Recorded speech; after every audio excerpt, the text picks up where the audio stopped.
तितली और जादुई पंछी। एक बार की बात है, घने जंगल के बीच बसे एक छोटे से गांव में लिली नाम की एक युवती रहती थी।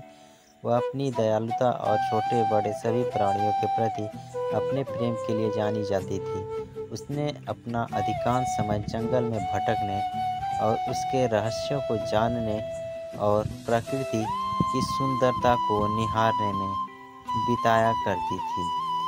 एक दिन जंगल में भटकते हुए लिली को एक घायल पक्षी जमीन पर पड़ा मिला। उसने सावधानी से उसे उठाया और वापस अपनी कुटिया में ले गई। उसने चिड़िया के घाव को मरहम और पट्टी की और उसकी देखभाल कर उसे फिर से स्वस्थ कर दिया। दिन हफ्तों में बदल गए और पक्षी लिली की देखरेख में मजबूत होता गया। वह अपने दैनिक दिनचर्या के बारे में जानने के दौरान उसके कंधे पर बैठ जाती थी और वे एक दूसरे से बात करने में घंटों बिताते थे। एक दिन चिड़िया ने लिली से साफ और स्पष्ट आवाज़ में बात की। मेरी जान बचाने के लिए धन्यवाद। इसने कहा, मैं सिर्फ कोई पक्षी नहीं हूँ, मैं एक जादुई पक्षी हूँ। मेरे पास आपको 3 इच्छाएं देने की शक्ति है।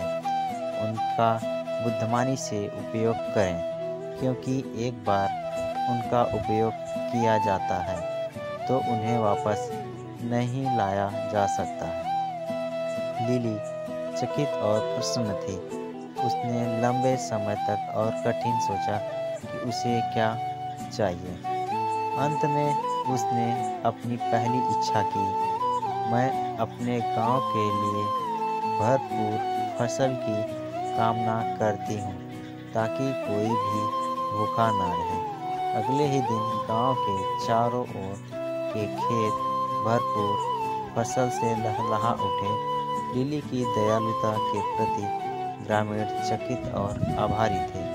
अपनी दूसरी इच्छा के लिए लिली ने सभी प्राणियों की भाषा को समझने की क्षमता की कामना की और ठीक उसी तरह वह पक्षियों की चहचहाहट, मधुमक्खियों की भनभनाहट और पत्तों की सरसराहट को समझ सकती थी। जहाँ तक उसकी तीसरी इच्छा का सवाल है, लिली ने बहुत देर तक सोचा कि वह क्या चाहती है।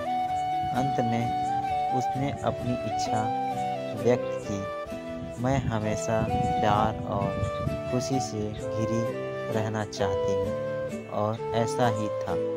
लिली ने अपना शेष जीवन प्रेम और प्रसन्नता से घिरा हुआ बिताया।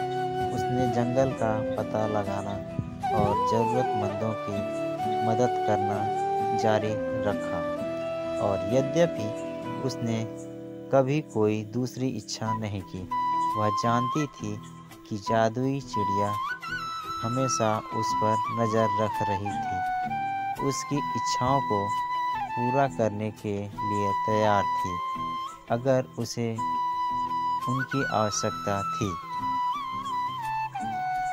दोस्तों, ये कहानी उम्मीद करता हूँ कि आपको अच्छी लगी होगी।